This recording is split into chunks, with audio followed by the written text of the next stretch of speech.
It's the Go Gopher Podcast with Mike Grimm, episode number 166. I am Mike Grimm, voice of the Golden Gophers, and welcome back to the podcast. It's our pleasure this week to welcome to the Go Gopher Podcast the brand new University of Minnesota men's basketball coach, Niko Medved. He's been on the job now just more than 2 weeks, and he tells us what the first fortnight was like and what he has a vision as the future of Golden Gopher basketball and what it'll look like. Niko and I go back almost 20 years, and I'm a big fan of his and his work. You're going to love hearing from him on this week's episode of the Go Gopher Podcast. The Go Gopher Podcast is presented by alumni-owned Sunbelt Business Advisors and True North Mergers and Acquisitions. If you're a business founder planning to exit your business, start by contacting Sunbelt Business Advisors and True North Mergers and Acquisitions. Sunbelt serves more businesses up to $5 million in revenue than anyone, and True North M&A serves companies with revenues up to $150 million. Get a confidential, no-cost, no-obligation business valuation started today. Hey, make the most of your life's work. Visit sunbeltminnesota.com or tnma.com today. And our thanks to Brian Slipka. He runs the show at Sunbelt and TNMA, and he's a great Gopher fan and a Gopher alum. Affinity Plus Federal Credit Union's also a big sponsor of the Go Gopher Podcast. Life math is complicated, and Affinity Plus Federal Credit Union makes it easier with local financial experts available to help in person or virtually. Go to affinityplus.org/Go Gophers for more info. That's affinityplus.org/Go Gophers. They also have an award-winning mobile app, so check that out. The Go Gopher Podcast is also presented by OnX Maps. Find out how to download the OnX Hunt app for free by listening to the Go Gopher Podcast. We're podcasting episode 166 from the Aquarius Home Services studio. We invite you to subscribe to the Go Gopher Podcast. It's free to do so. You can also go back and listen to the Go Gopher Podcast from previous weeks. Last episode, for example, we talked Golden Gopher football with tight ends coach Eric Kaler. Just a tremendous conversation that's still timely, so if you haven't heard it yet, go back and give it a listen. This week, we're talking Golden Gopher hoops with brand new men's basketball coach Niko Medved. He'll join me next. I'm Clay Geary, walk-on turned scholarship wide receiver for Gopher football. And I'm Ben Utek, U of M alumni, Super Bowl champion, and Tony Dungy Uncommon Award winner. We understand championship culture, which is why we're part of the True North family of companies. True North invests in only elite teams, like the champion team at Sunbelt Business Advisors, Minnesota's largest seller of companies. To learn more about True North and our diverse family of independently owned companies, visit TrueNorthEquityPartners.com. Keep the good times rolling without the regrets. Giggly THC beverages are your go-to for bold flavor and smooth vibes. Zero alcohol, no bad decisions. Just THC-infused cocktails, seltzers, and teas packed with natural ingredients and performance-boosting superfoods like ashwagandha and ginseng. Find Giggly at over 500 locations like Total Wine, MGM, and Cub Foods, or shop online at giggly.com. That's Gigli.com. Ready to upgrade your drink game? Use the code Giggly North, as in Giggly Talk North. Giggly North, Gigli North, for 50% off your first order. Giggly, sip smarter, feel better. It's episode 166, the Go Gopher Podcast. We are talking Gopher basketball. Niko Medved has been the head coach at the University of Minnesota for just a little over 2 weeks now as we record. It's Thursday afternoon, and it's such a static and fluid situation. Right now you have 4 transfers committed. By the time this podcast is done, you may have 6. Who knows, right? We may have 6, or we may have 2 more open. Who knows? Yeah, exactly, right? It's a crazy time we're in right now. What's it been like here now? 2 weeks. You and I spoke. I think I had the honor of being the first guy to interview you after you got the job. We were sitting in the locker room over at the practice facility, not too far from our podcast studio here. So from that moment, which it has to be the highlight of your time so far, I would think, till right now as we sit here, what has this 2+ weeks been like for Niko Medved? It's been the 2 best highlights here, Mike. You know what I mean? Like 2 weeks in twice. This is great. Yeah.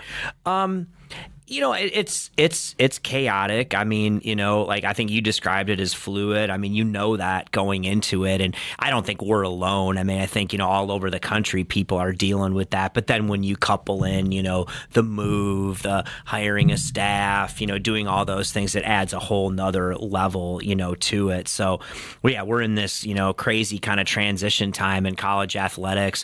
Unique here because there were 10 seniors right on the roster, so you know you've got a lot of spots to fill. And so it just really kind of adds to the fun, you know what I mean, so to speak. So as you're evaluating tape, I'm sure, and making phone calls and Zoom calls and trying to get kids here to visit, what's the fine line between you want to fill a roster, but you also want to make sure it's the right fit, the right people? On one hand, you probably want to be patient. On the other hand, you'd love to have 12 guys ready to roll and doing workouts tomorrow, I suppose. I go back to the old, John Wooden, you want to be quick but not in a hurry. I mean, some of what we're doing right now requires you to have to make quicker decisions than I think maybe anyone would like. I think probably the players would say that too, sure. And there's kids now in this situation that are, it's not like the old days right now where you go and you take 3 visits and go sit down. I mean, there's a lot of kids deciding, on Zoom calls, kind of like NBA free agency, right now, because things are happening so fast and there's a lot of other dynamics going on with this house ruling and all this stuff like that. So that's different. And that is a challenge in the sense, like, I've been really steadfast throughout my career of, really navigating so many other things around these young people. And so you really have to rely on, your network and, try to distill a lot of information in a short period of time. And that is a challenge. There's no question about it. And then honestly, Mike, the other factor right now, it's how much is it going to cost you? Yeah. And that's just kind of the reality that we're in right now is, we don't really have a hard cap.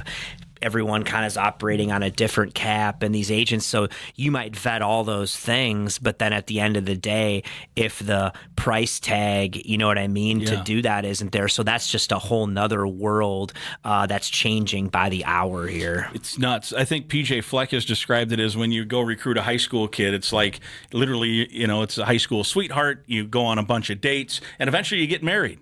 Right? Yeah. He said with this, it's speed dating. You meet for 5 minutes and you decide if you want to go on a date, and the date's the date, and that's it. And you got to hopefully hit it on more often than you're not on that. It's that's a great way to describe it, and I think too, sometimes it's relying on, oftentimes a young person you're talking to might have been someone that maybe you recruited before, you really rely on your network of the people around them. It might be a relationship with them, agents, might be somebody you've played against. Mm-hmm. Do you know what I mean? Yeah. Like that way. And so you do, but it is a little bit, like speed dating. I think sometimes with a young person too in the transfer portal, it's a little bit different than high school in that in high school it's new to all of them. So they want to come, they want to see the facilities, they want to go to the game, they want to do all these things, where a lot of these kids now it's just like, hey, I've seen all the gyms and the facilities and you're at the highest level. We know this, it doesn't come down to those things anymore. Opportunity to play, development, do I fit in? And then obviously, they want to know, and agents, what the compensation might look like. And not to keep rambling on here, I think though for me, like, I'm just not a transactional guy, and so I've just really relied on relationships, and I understand that part of it, and I love that part of it more than anything. And I still think there's a way to do that here, and that's, I think, one of the reasons why we've been successful. Yeah, and there's like 3,000 kids or more in the portal. It's not like you're gonna get to June 1st and then November 1st and have 9 kids on the roster, or 6 kids. You'll figure it out. We will put a team out there whenever opening dip is. We will play. You know what I mean? Next year, as will everybody else. You know what I mean? That's gonna happen, and there's still a ton of work to do, obviously, to make that happen. And it does. I mean, literally, you said it as we got on here. This stuff literally changes within the hour right now, and it's just such a different world that way. Are you comfortable with kind of and I don't even know how it works, frankly, and maybe you don't want to give too much public detail, just in terms of the chunk of cash you have to try to formulate a roster, build a roster, decide who gets what. Do you feel I mean, everyone wants more money, right? I'm sure the answer is, well, sure, we love more. We want to write checks, let us know. But with what you're working with now, are you comfortable that you can put together a good roster? I think it's a great question. I was just talking to people. I think me to give you the 30,000 kind of foot view of whatever, and I think a lot of people probably understand, but there's really 2 buckets right now of money, right? You've got which will be coming at some point here. Everyone's already going to plan on it, the house settlement, which will happen for July 1. You're going to have institutional rev sharing, right? I feel really, really good about where Minnesota is at and what they want to do for men's basketball. There's one piece, okay? So that's kind of almost a set, barometer. Then you have this other piece, which is what's causing all the chaos right now, right? Which is, they say NIL, it's not NIL, it's pay for play. That's what it is, right? And there's really no limit. There's no limit to what you can do, how much you can spend, who can do what here. And what makes it even more chaotic right now is just the fact that, this House hearing that's going on right now, there's the anticipation that when that happens, there's going to be a screech a little bit to this NIL, and there's going to be this third party, clearinghouse that you're going to have to go through, which will, change all these deals. So everyone's in panic mode right now to spend all this money that they have raised, or even money that's been pledged that they maybe don't even have raised, if we're being honest right now. Yep. So that's what's causing the price tags and kind of the quick decisions. What I would say for us is we're making the one piece, the institutional rev share, I feel really good about. The other piece, I think we've moved in a really good direction. Quite honestly, we need better. There's been programs that have been further ahead, than us. Now, I knew that when I came here and signed up. I think we've made some real progress here in the last couple of weeks. But, anyone who's listening and wants to, I mean, go, because I do think, in this next week or two, maybe 3, this is kind of where it's going to happen, that way. So long story short, I feel really good long term. Short term, we've got a little bit of work to do here. And as a coach now, the role has changed. And maybe with once the House thing gets going, as you said, the third party thing, it changes a little. But I know as a coach, you mentioned you're not transactional. You're more PJ has called it. He wants to be transformational. Yeah, absolutely. I think Nick Saban coined that as well with what he's now. Now, when Nick Saban was there, I'm sure they had a nice chunk of NIL dough to do what they wanted to do. But the role of a coach has changed in the last 5 years so much, where I'm sure you want to go out and coach drills and watch your team in the weight room and watch film and break stuff down and recruit. But now there's probably an aspect that you're going to have to go meet with donors and businesses and boosters and say, hey, if we want this kid or we want a kid, just generally a generic, if we want a 7-footer, you may have to go meet with some people and say, hey, we got to come up with some dough at some point. Without question. I mean, that's been going on, but that's always been a part of the job. You know what I mean? Yeah, you've always handshaked. Yeah, I mean, you always have to generate, support and bring people together to support your program. So that's always been a part of it. Maybe more so, do you know what I mean, than ever? But I still think that's always been a part of it. That's going to be a big part of this job here too. But I'll say this, I mean, coaching still matters. It matters a lot. And what you'll find out, probably like most coaches would say, my favorite thing about the job is still practice. I enjoy that part of it. I enjoy being in the, with the players in the staff meetings, figuring out. I mean, I enjoy a lot of parts about the job, but that stuff still matters. And there does come a point where you're going to have a team. They're going to be here in the summer, and it's going to be time to practice. It's going to be time to develop. It's going to be time to do all those things. And so that still is a big part of the job, in my opinion. All these other things are too, but you still do get to coach. Yeah. And honestly, right, in this league, in the Big Ten, if you're not a well-coached team, you don't have much of a shot. Right? I mean, you're across the way, you're going to have Tom Izzo and Matt Painter and all these other guys. So if it's not a well-coached team, it's going to be hard to win games. Well, yeah. I mean, and what's interesting, for me, this is, the best of the best. I look back at my time and, the Southern Conference and the Missouri Valley and now the Mountain West and, all those coaches that were there too. Just some outstanding. We're now at this level. I mean, outstanding. I think it's a good parallel, don't you? Like it's all relative. The Mountain West is so much like the Big Ten. I mean, when I was in the Southern Conference, it was Mike Young who's at Virginia Tech, Steve Forbes at Wake Forest, Will Wade who's at NC State. I mean, Larry Hunter, who God rest his soul, has passed away, was a high major coach. I mean, you can go. There's guys everywhere, and the same thing with the Mountain West. We were in the Missouri Valley, was an unbelievably well coached, and this is the best of the best. And even a lot of these guys in this league are guys that I knew. Do you know what I mean? Like growing up and stuff in the business. But yes, this is the elite of the elite. But that's what we're here for. And there's not a lot of tricks. This isn't like something where somebody thinks they're winning because they're just a better coach than somebody else. It's all those things have to work together. So I'm not sure how all this works. You're working on recruiting. You're working on finding an apartment to live in temporarily until your family gets here after school. All this stuff's going on.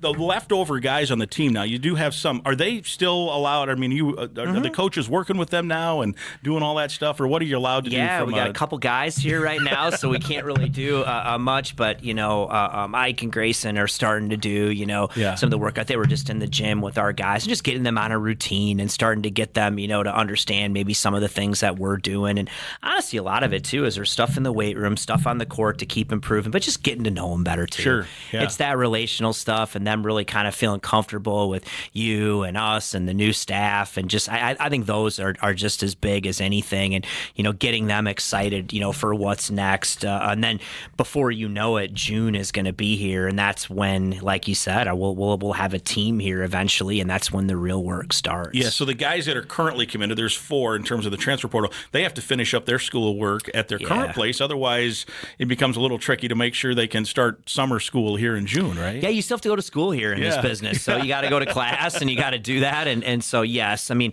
so what? We're in not quite the middle of April, but, sometime probably around that second week of June, our team will report for our summer, workouts and practices. And so that's when everyone will be together. But yes, the guys that are coming from the transfer portal still have to finish, at their old institutions before they get here in the summer. You've got your 3 main assistants named, and I think rules allow for a couple more. And then you've got your support staff, the other stuff, the analyst and the director of ops and whatever else. So how is that part of it rolling along? It's been good.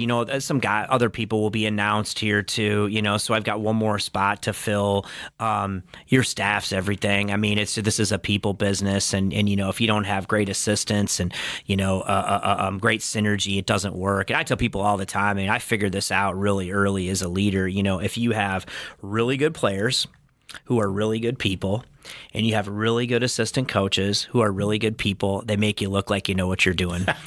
do you know what I mean? I do. And I figured that out quickly, and it's not about you. It's about how do you surround yourself with the right people, and then you got to set the vision and the tone and the expectations and everything. But this is about finding, when I say talent acquisition, it's talent and character acquisition, to be honest. And you got to get those 2 things right, and it starts with your staff, and then it's the players on the team, and then they start to give you credit and whatever, but it's really about them. Yeah.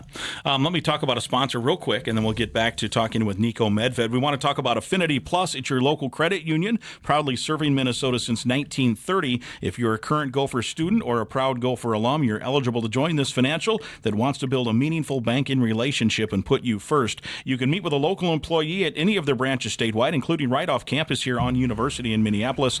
You can learn more and find other ways to connect by going to their webpage. It's affinityplus.org/Go Gophers. That's affinityplus.org/Go Gophers. Affinity Plus Federal Credit Union, federally insured by NCUA, people-centered banking, perfect for Gophers. We, as always, thank them for their overall support of Gopher athletics, and certainly here with the Go Gopher podcast. So I was thinking as we were getting ready for this, you and I go back almost 20 years now. Your 1 year here was my first year here. Your 1 year as an assistant. God, was it that long ago? Was my first year. 2006-7 is, wow. This coming, next year will be 20 years, right?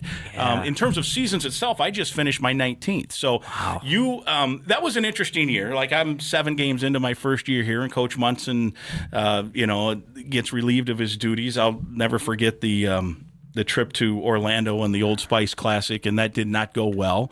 And it was Clemson then the day or two after, and then it was it. And Coach Mo takes over. One of my all-time favorite people. I loved working with Coach Mo. I barely got to know Coach Munson. It was, and I enjoyed my brief time, and we've seen each other a couple of times since. You were on that team, or on that staff, but it was, if I remember right, you were an administrative role, and then when the whole thing kind of hit, then Coach Mo brought you in to be an assistant coach as well, right? Yeah. Is that, I mean... No, well, even going back further, it's not to get a crazy story, but I left Furman really late in the summer, and it's a long story, why that happened, but I just felt it was the right move for me to make at the time. There really wasn't any jobs available, but I just kind of took a leap of faith, and it's like, you know what, I need to make a change. And Dan ended up kind of creating a spot to sort of bring me on, because they, and it ended up being great, and I didn't, not beknownst to me, this was going to happen 7 games in. And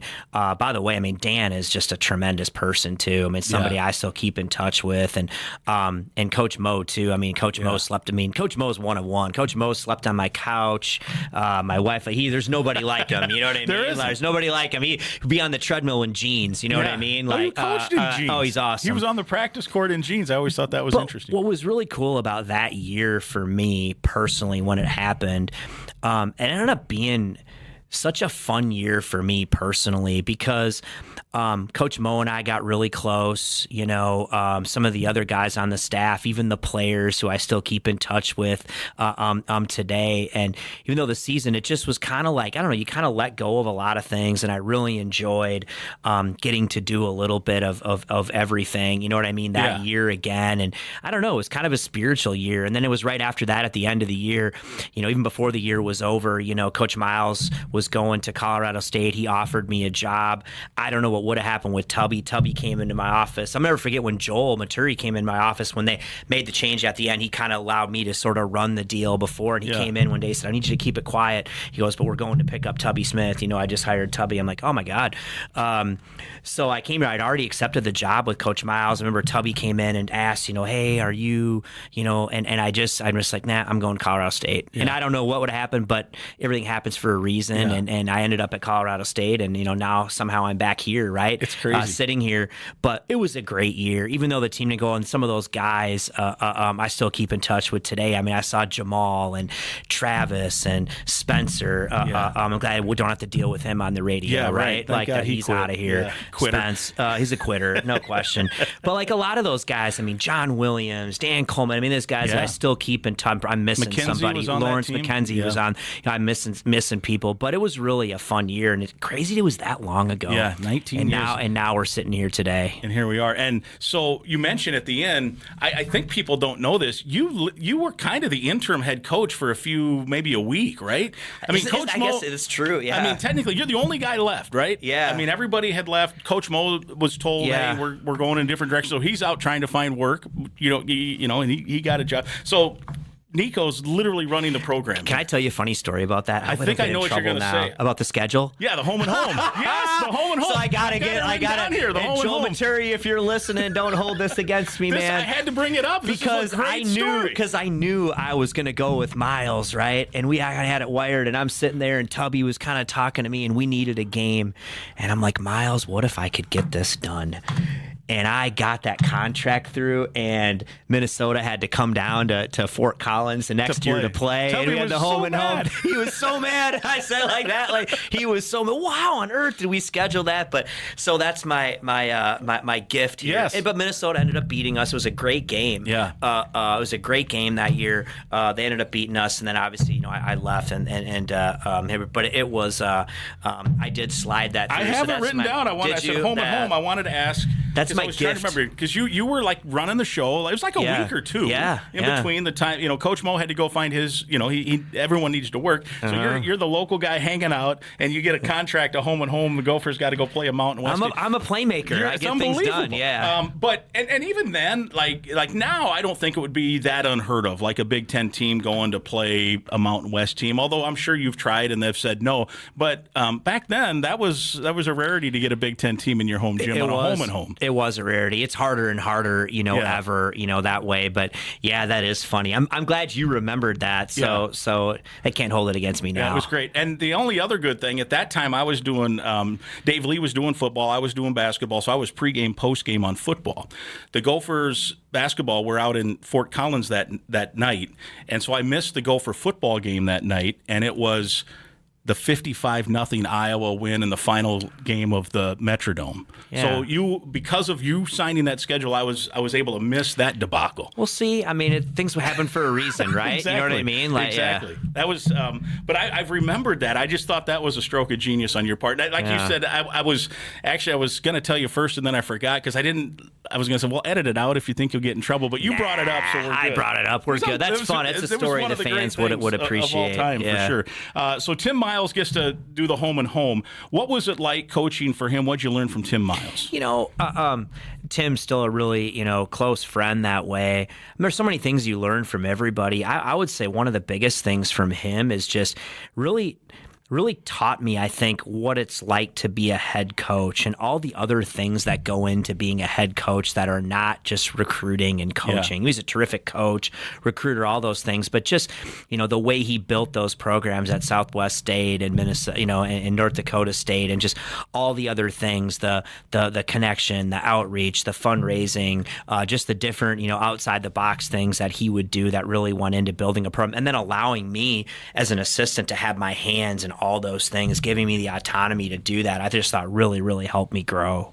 Is he mad at you for stealing one of his players? No, in fact, I talked to him about him. I think he probably helped us get him, to be honest. Right? Yeah, no, not at all. The world's changed. It has changed, right? The world's changed. And I mean, I think once, he knew and that, Rob wasn't going to be back there next year. And I think, you change your mentality that way. So no, not at all. In fact, I talked to him last night too. Yeah. So. What's it like now when you're in the Mountain West and then he got the San Jose State job? Now you're coaching against him when you're coaching against friends. And I'm sure you've got obviously a bunch of friends that you've coached against, but this is a guy that you were working for. I felt good. There's so many good coaches, and finally you thought there was somebody you could, you know what I mean? Yeah. I'm joking. Tim, somebody you could whip. Well, no, but Tim, I don't like it in the sense of, I didn't like it in the sense of I don't like coaching against friends. Yeah.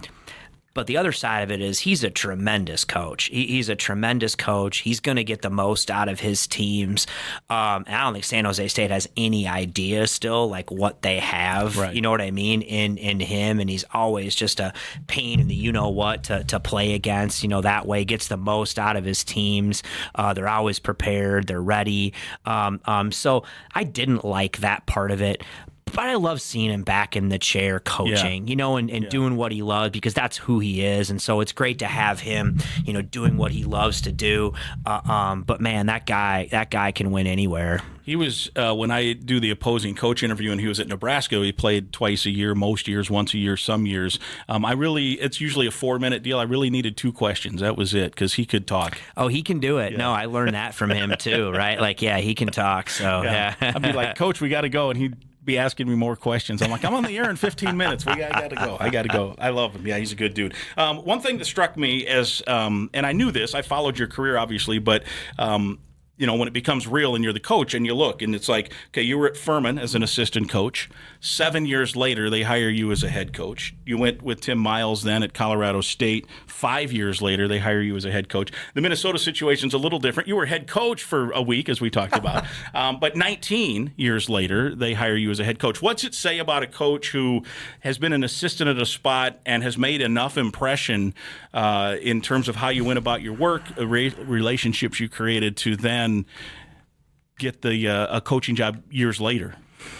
I don't know. It's maybe a hard one for me to answer, personally, but I would tell people, I said, you're always making an impression. You're always interviewing. You're always, people are, you don't get a second chance to make a first impression on people. And I think sometimes everyone's journey is a little bit different. And I see people who maybe get disappointed if they don't get something they want the first time, and sometimes they get bitter, and it's just not worth it. You always have an opportunity to make an impression, to create relationships, to leave a legacy of some kind right there, and people are going to look at that how they look at it. But It's probably I clearly in some form or fashion handled. I didn't completely embarrass myself. I may not have got the job had they known I got that contract done. You know what I mean? Maybe 20 years later they wouldn't have hired. So it's too late now. Late now, yeah. Ink's on paper. But I think that I look back on that now and I say, well, I must have done something right at those places. I think people at least know who you are as a person. I think they knew I was genuine. They knew the kind of work that I did, and clearly you made an impression on some people to do that. And I think a lot of people have a journey like that, but I do tell that story to young people, players and coaches who are coming up, and just really to understand how life is. There's twists and turns, and you never know when your opportunity is going to come, and when that's going to look like. And, you always make sure you leave, the right impression. And I think that's one of the things that really hurts about the transfer portal right now, in my opinion, for young people is, and I get it, but sometimes you're really young people planting a flag someplace and really diving into being a part of a community and a program. And there's so many relationships and stuff that you make, a network that you create that maybe when you're young, you don't see that. But one day when you're 40 years old and you have a family and you want to go back to Minnesota or other jobs and say, hey, I played on this team, and so many people in the community, maybe that person helped you, network you for your first job, or you never know. It's just how it works. And I think sometimes kids are at so many different places, they don't have that. They don't have a network. They don't have a family of a place they can go to. And I think that, again, that's something, it's hard to look big picture sometimes, but I tell young people that, if you're going to make a change and you've really got something good, think long and hard about it, because sometimes those short-term, what seems like a short-term gain is it's fruit, there. But a lot of times it's those longer-term relationships that you invest in that are the ones that really pay dividends down the road. Yeah, Michelle and I have talked about this before the alumni day now, right? All these alums come, and now it's great because you see Randy Brewer, you see Willie Burton, you see Spencer Tolix, and Andre Hollins, all these guys that poured their heart and soul into it, and going back years before Jim Schick and Jansky, all these guys, many of them. Well, now we're at a point where who should be part of it? Like, there's kids who have been here for 1 year. There's kids who have graduated from here and then gone on and played another year or two at another school. Where are they going to go to 3 alumni days? I mean, think about it. Max Brosmer, the Gopher quarterback, was on this podcast. He played most of his career at New Hampshire. He's like, yes, I'm going to homecoming there and here. I consider them both home. So maybe that's the future. But you've got guys who have left. You've got guys who are here for 1 year. You've got guys who were here 1 year from a different school and now have moved on again. Who gets to come? I would say even bigger than that. Even if you're at a place for 1 year, what are you doing with that year? Right. I still think there's a lot of people in 1 year. We had, a couple 1 year guys at Colorado State this year, Ethan Morton, Bowen Bourne, who put everything there. Yeah. And that's still going to be a home for them because they poured everything they had into that year, the relationships, the team, the place. And so I think it doesn't necessarily have to be, but it's just don't take that for granted. Yeah. And I think what starts to happen is you might have a couple years left, and if you do that, don't worry about that. Just put everything you've got into it. And all of a sudden you got a year of eligibility left, and you're like, wait a minute. Yeah. I got everything I want right here. So no matter what that is, a year or two or whatever, be where your feet are, and pour everything you have, into it. And that's when great things happen. So I do think the world's changed. I do think there are guys, you're only here for 1 year or whatever, but that's still, why not make it the best year of your career? Yeah, pour your heart and soul into it. Let's talk about another sponsor, OnX Hunt. Have you ever driven past a piece of land and wondered who owns it? Or maybe do you need to know exactly where a property line runs? Well, that's where OnX Hunt will come in. And it's not just for hunters. There are folks using OnX for their jobs every day throughout the country. From farmers and ranchers mapping out their fields, windland firefighters navigating through rough terrain, to construction workers needing to know who owns what property and where. This app offers something for everyone. If you need the best land ownership maps, aerial imagery, and property boundaries in your pocket, it's OnX Hunt. That's the tool for the job. You can try it for free for 7 days. Download OnX Hunt in the app or Google Play Store, or visit onxmaps.com/hunt to get started. A couple of quick questions here for Niko Medved. He's very busy. He's trying to get this roster full. Hopefully by the end of the day, that will be done. No. Medved is a Slovakian name. I looked it Slovenian. up. Slovenian. Yes. That's different than Slovakian? Yes, it is. Okay. Yes. So tell me about your family background, how, and I don't want to go too deep in it, but how the Medveds ended up in Minnesota. Yeah, again, it's a long story. We could spend our podcast talking about it. But my dad's side of the family was from Slovenia. They were forced out of Slovenia during World War II. It's an amazing story how they ended up here. They lived in a concentration camp. They had an opportunity to get out and go to, Argentina. And my grandfather said, no, we're going to wait till we have an opportunity to go to the United States. That opportunity ended up in Bawabik, Minnesota. That's where they went. There's actually a real Slovenian, population. A lot of Slovenian immigrants ended up there. If you go up to the Iron Range, there's a huge, Slovenian still popular from there. Now there's a lot in the Twin Cities too, but really that's how they ended up here and kind of came here with nothing. My dad eventually ended up at, the U, and that's where he met my mom, who's from Wisconsin, and kind of the rest is history. But that's sort of how, family Medved. Medved means bear in Slovenian. So if you come over to our house or you come over there, the bear is a big deal, in our family. And so, it's really a cool story. And my family's all about the Gophers. That is incredible. So what about your family and your upbringing here in Minnesota has created the person you are today, do you think? I think, I'm so blessed. We were a, blue collar, middle class family, went to Roseville High School that way. I think it's just, I had the best, we didn't have the best of everything, but we had an unbelievable family. I mean, I was so close to my parents, my brothers. It was like, I don't even know what the adjective is, but, neighborhood. I mean, just all of it. It was just like growing up as a hard work mattered. My dad was somebody, it was always, the chores around the house, but they're so supportive of everything we did. Their life was about us as kids. You know what I mean? Yeah. And I look back on it now, and it's just like, man, what an unbelievable child. Just the way I was supported and the family structure and friends that we had. But I think it was just, the hard work, the belief in team, helping each other. It was really, I can't be thankful enough, for having that kind of childhood. How did the basketball part of it enter then? Was your dad a basketball fan? Well, yeah. I mean, again, he was a basketball fan, but what's crazy, I played all the sports growing up, but I was a hockey player, man, growing up. I played hockey. I skated every day. I thought, and you could ask my dad or whatever, I thought I was probably a Division I level hockey player, but long story short, and my parents will tell you this or not, but hockey was expensive. Yeah. Hockey took a lot of time. I had two other people in the family. Once it started to get to that point where I was invited to play on every, travel team or whatever, and if you're going up in Roseville, hockey is king, right?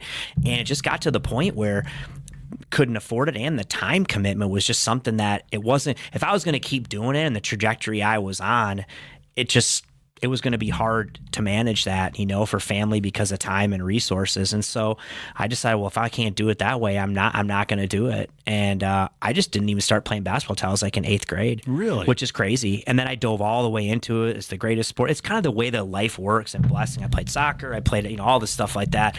But I probably got a real late start. You know what I mean? That way. And I was small. Hockey was probably better for me as a sport, as far as when I was at a young age. But then once I started playing hoops, it's just the greatest team sport in the history, and that's kind of where it all started. And shot every day, did the deal. But I was involved. I think my playing hockey, playing soccer, playing basketball, playing all those things around there, I think playing all those sports, I think really helped me growing up. Yeah. Are you a believer that high school kids should play multiple sports? Yes, and today I'm talking. Yeah, you know what, and I get how it is, and the pressure to specialize, and playing all summer, playing on club teams. I get it, so I'm not naive. It's my world. But I'll say this: some of the best players, even today, that I've coached were multi-sport kids. Yeah. It's crazy. I mean, so many of the best ones have played other sports or play, and it's amazing how their ceiling a lot of times is so much higher, their IQ so much higher, just all of it. And so I encourage young people today. I know what they try to tell you and whatever, but if you love playing, doesn't mean you got to spend all your time at it, but play what you love. Yeah. Do it. If you want to play football, play football. You want to play soccer, you want to run track, you want to play baseball, you want to do it. Doesn't mean you have to be there all summer, but if you want to do it, do it. I think it helps you in your growth and it helps you as an athlete. All right, we're going to have you back on when it calms down a little in the summer, and we're going to dive into. I'm interested now in the refugee situation with your family, because that sounds like there's some stories there to be told, and we'll do that. I want to talk about your immediate family too at some point. With they're staying staying back for school, and then you guys will all get hooked up when the summer starts. And we've got so much to talk about, but you've got a lot of stuff to do, so we'll let you get back to it. And always great to catch up with you. Well, thanks for squeezing me in here, guys. No, I really appreciate it. Thanks, Mike, and I'm excited to be here. Go Gophers. Yeah, season tickets on sale now. Let's do it. Fill the barn. Gophersports.com. He is Niko Medved. It's episode 166. My thanks again to Gopher basketball coach Niko Medved for giving us a terrific interview on this week's Go Gopher podcast. I know you enjoyed hearing from the head coach as much as I enjoyed being part of that chat. I think we're in for special things on the basketball floor here at the University of Minnesota. Episode 166 is presented by Sunbelt Business Advisors and True North Mergers and Acquisitions. If you're buying or selling a business, visit sunbeltminnesota.com or tnma.com. We're also partnered with Affinity Plus Federal Credit Union, a locally member-owned full-service financial invested in you. You can learn more at affinityplus.org/Go Gophers. That's affinityplus.org/Go Gophers. On X Hunt also sponsors our show, Happy Hunting. Again, I'd invite you to listen to past podcasts, and please click that subscribe button right now to the Go Gopher podcast. It's free to listen and free to subscribe. Also, share the link to the podcast with others so they can subscribe and listen as well. And if you enjoyed our podcast this week, please let us know with some positive feedback on your social media channels. We'll talk again next week.